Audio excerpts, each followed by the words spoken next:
After 15 years of seeing no significant shift, the rate of gun deaths in the United States increased for the second year in a row in 2016, according to a report by the Centers for Disease Control and Prevention. Firearm deaths rose to 12 deaths per 100,000 people in 2016, up from 11 per 100,000 the previous year. Before that, the rate had remained pretty steady at around 10 per 100,000 since the late 1990s. The rate still isn't as high as during the early 1990s, when it was 15 per 100,000, but experts are worried about the trend.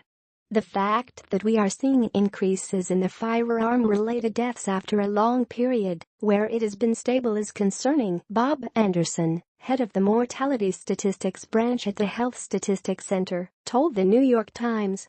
It is a pretty sharp increase for 1 year. There are also hints the increase could continue in 2017 as preliminary data from the first 3 months of the year also show an upward trend. In total, there were around 38,000 gun deaths last year, roughly 2/3 of which were considered suicide.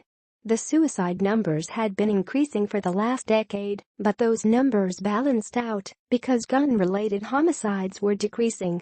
Now those are increasing too. As troubling as the gun death statistics are, they are tiny compared to drug deaths, which soared 21% last year. The rate of drug overdoses in 2016 was 20 out of 100,000. That marks a huge increase from 16.3 per 100,000 a year earlier, according to the CDC data.